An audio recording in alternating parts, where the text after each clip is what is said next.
थी कि जैसे ही यह फैसला सुनाया गया उसके तुरंत बाद दिल्ली पुलिस के स्पेशल सेल की टीम के सभी officers. What I had to defend in the court was the claim of the police to say that Shehzad was in the flat when the incident took place. Secondly, that he fired at the police officer. And third, that he escaped from there. I only had to answer these three questions, and you will also understand and appreciate that we in India, where we still follow the jurisprudence where the prosecution is required to prove their case. It's not the accused who has to prove his defense, until unless obviously he brings his case to those exceptions. The first point, that Shehzad was there and he escaped.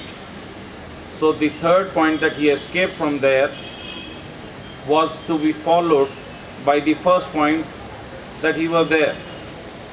So by way of circumstantial evidence or the direct evidence, that is the eyewitness's account, the presence of Shehzad was to be established at the flat.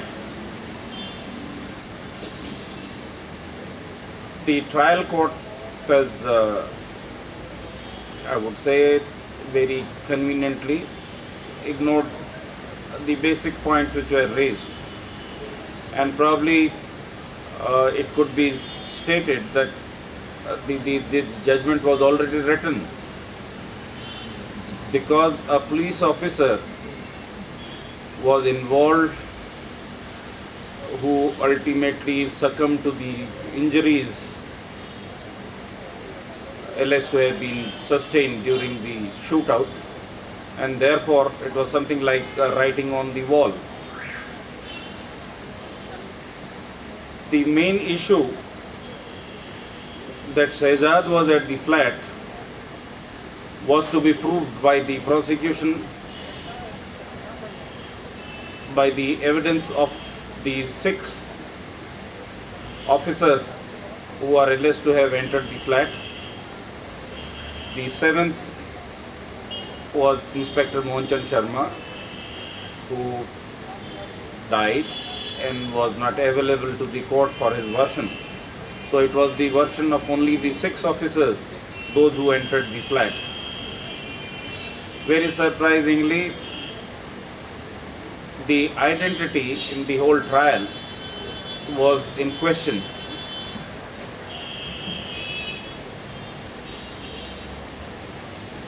The criminal law is also governed by the broad probabilities and how a normal human being would interact in such situations. The very first was the claim of the prosecution that the moment they entered the flat, they received the gunshot injuries coming from both sides of the flat. And according to them, it was Inspector Mohanchand Sharma who was leading the whole team. He stepped inside and he was greeted by a bullet, and he fell down immediately thereafter. The normal human conduct would be, those people who were following him would retract and take a step back.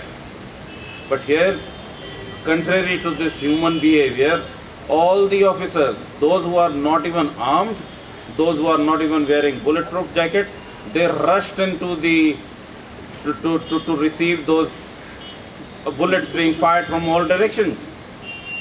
And 2 of them, those who are totally unarmed, go to the room of the flat where no firing is taking place, as if they already knew that in this particular room, though AK-47 rifle is kept there, but there is no one to use it.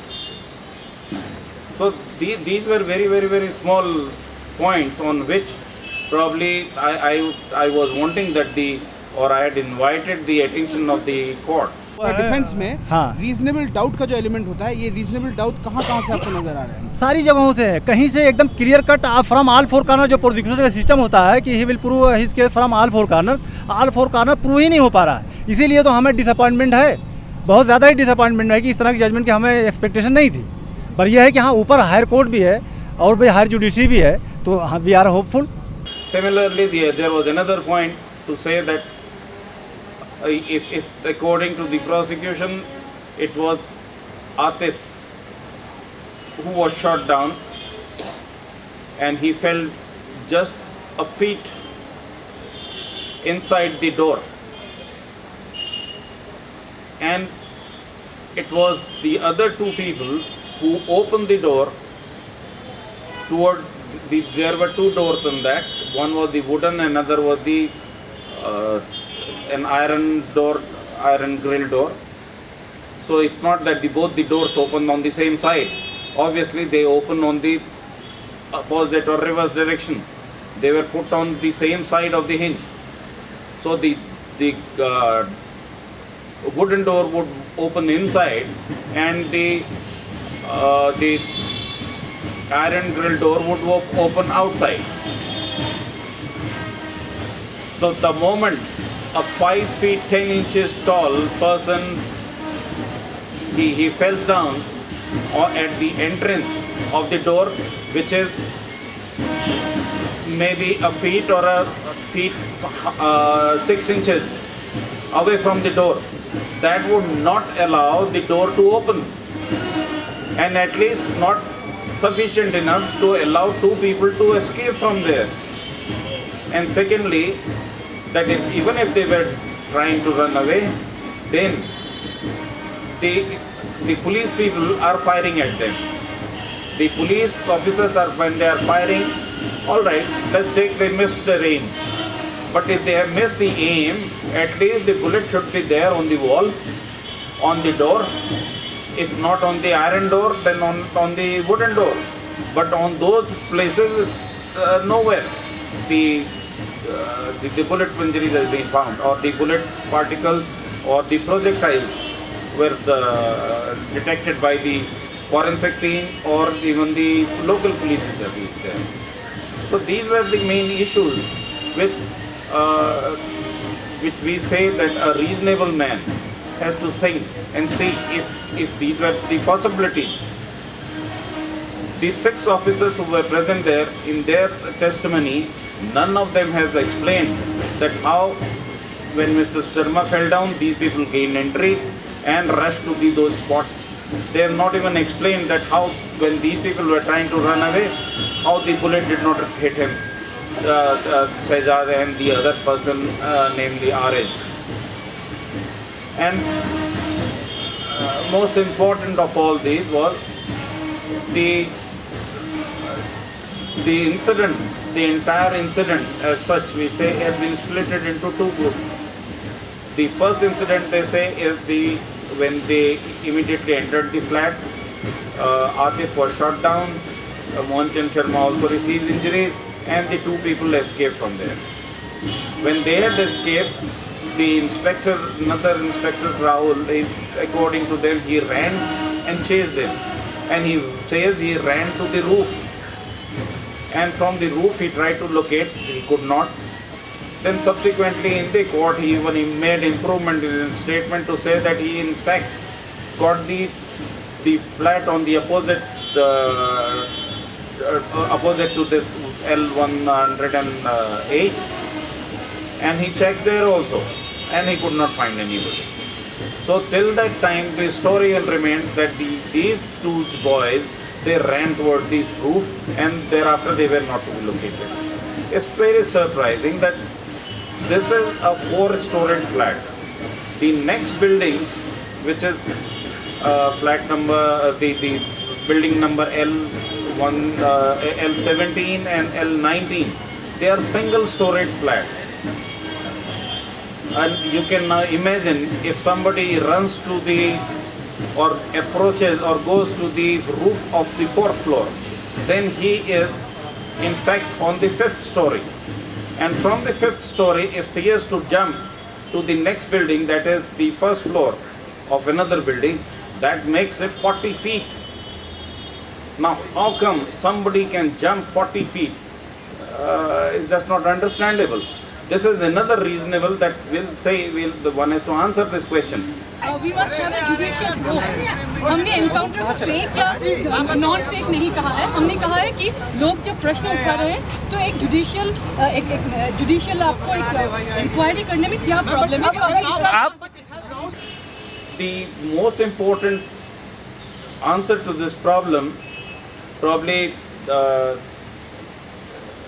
the Jamia Teachers Association can still raise. The local police was not kept in confidence at all. The information was with the police a day evening. In the morning they all gather up, they make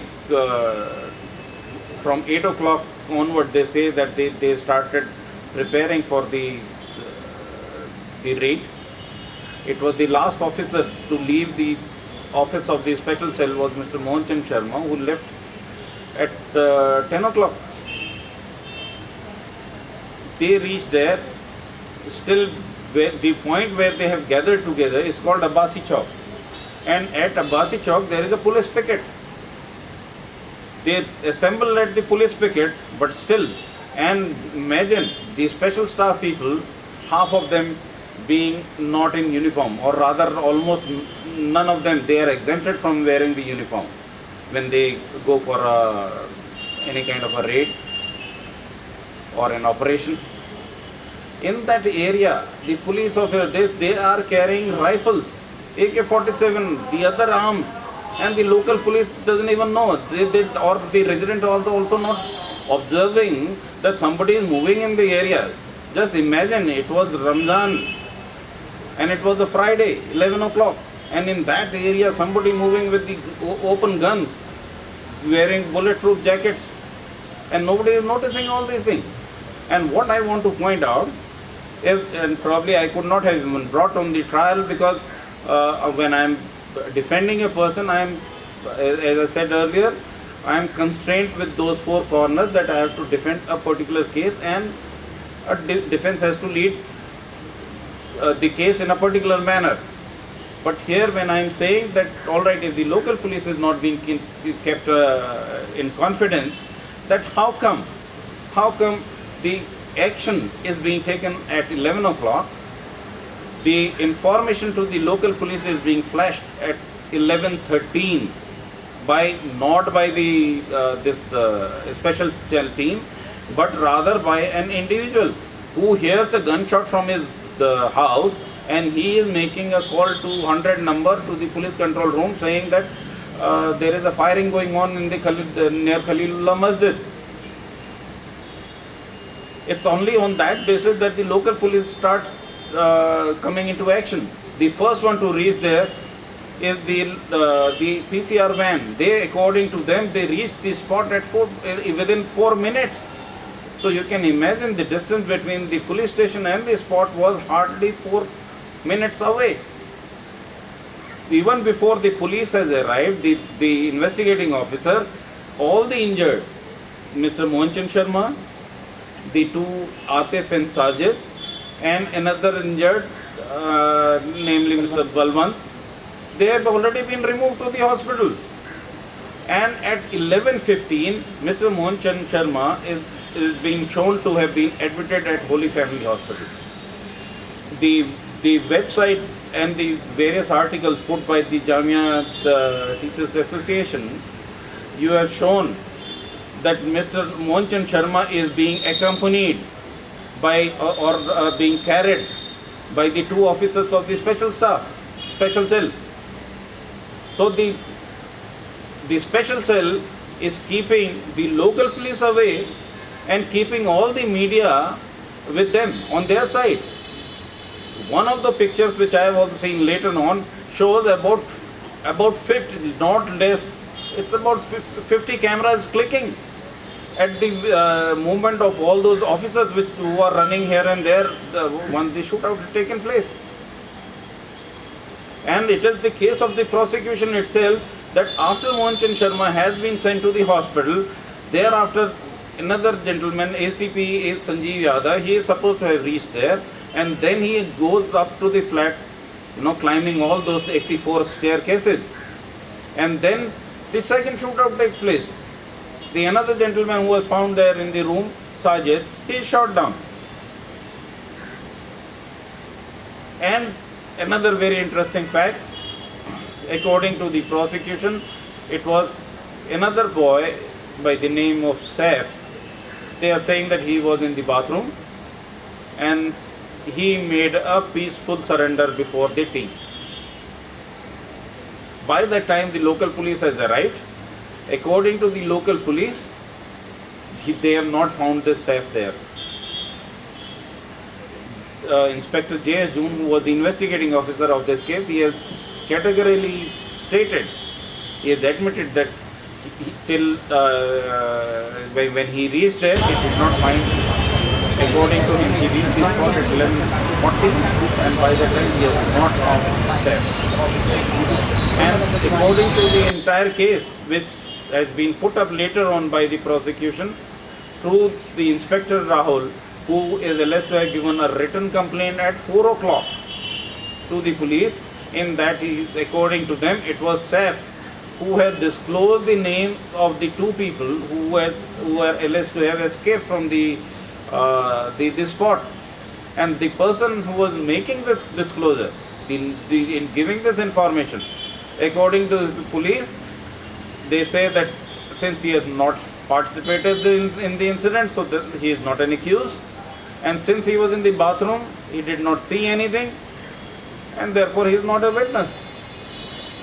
They want to make use of his disclosure, but don't even want to examine in the case.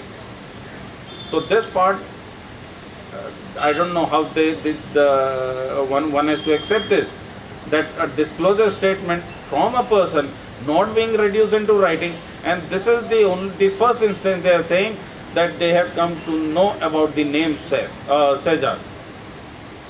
So the Sejad's presence in the flat not being proved by the statement of the witnesses. The other person who could have stated that it was he who ran away from here is not being examined as a witness, neither being cited as an accused. Then thereafter it was the claim of the prosecution that they had tried. Now this was the direct evidence. The other indirect evidence was in the shape of they tried to get the fingerprint lifted from the flat.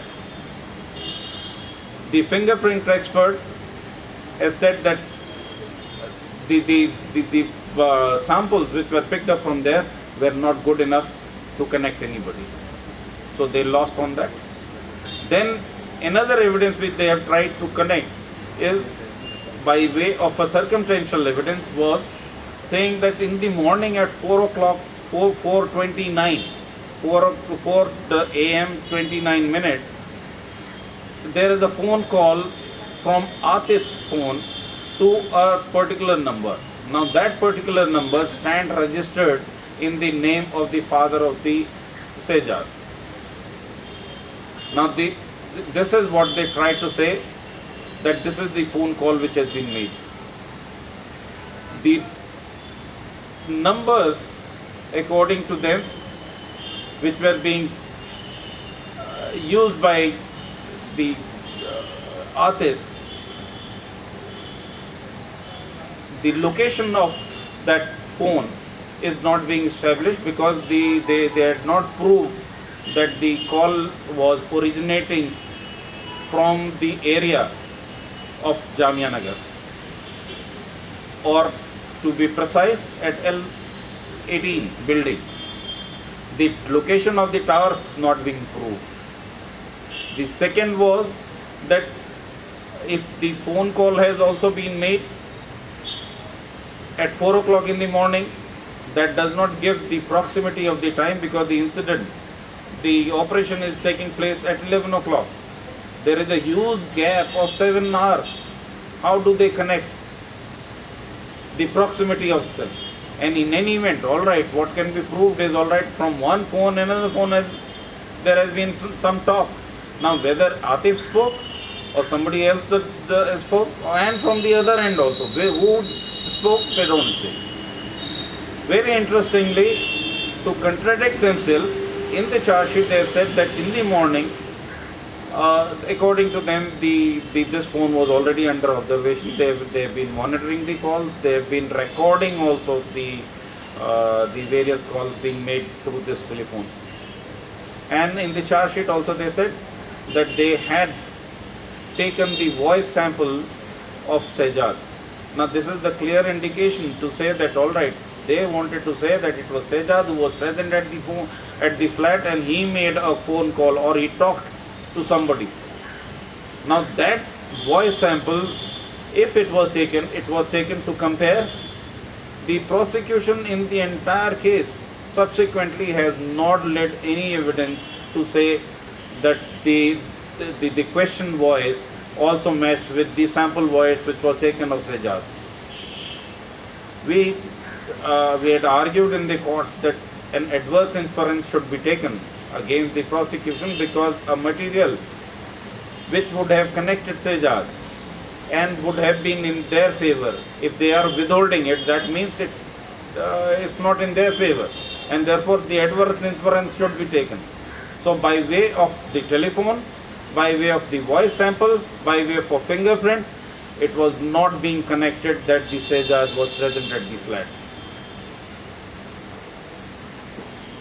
Now this only led to the conclusion being drawn, no direct evidence, no indirect evidence, no circumstantial evidence.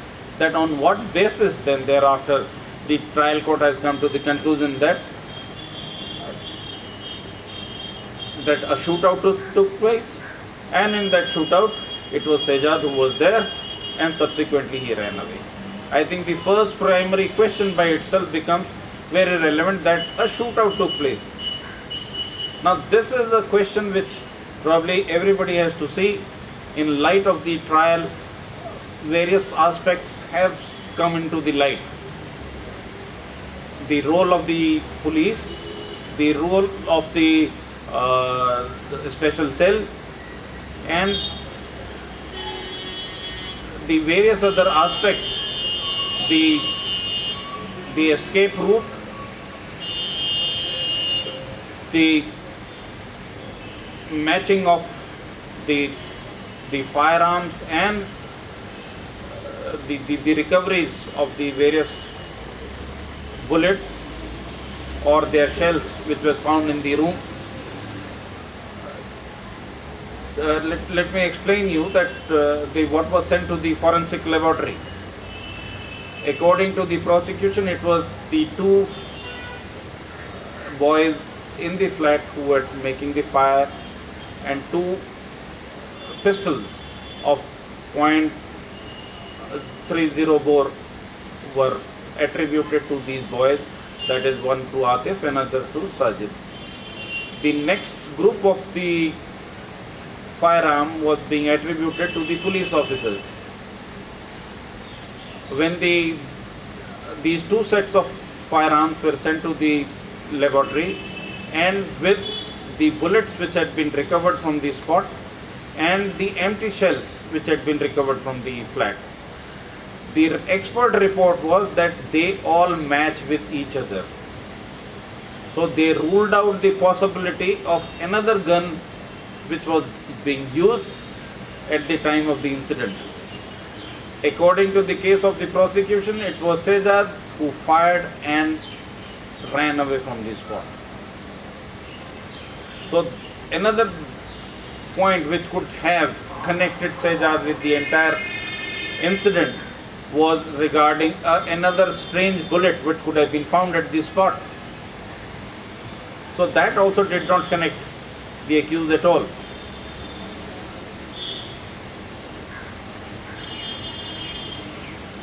If the bullets which are not being connected to the accused, particularly Sejad, in that event the rest of the story fell flat. That subsequently, that with the gun he is running down the stairs, and all the police officers are not noticing that a boy is running down the flat with a gun in his hand or a pistol or whatever it is. He goes unnoticed. According to the case of the prosecution, which was ultimately brought on record, there were about 19 police officers of the special cell which were involved in this operation. They were all stationed within the periphery of the building at various places, right from the entrance of the gully to the back side of the building, the front side of the building, and including the staircases. And the witness also has stated there that so long as they were present, nobody went inside the building or came out of the building. Still, the judge wants everybody to believe, by his own substitution of the theory, to say that in the whole process, this boy may have passed on like one of the occupants of the flat.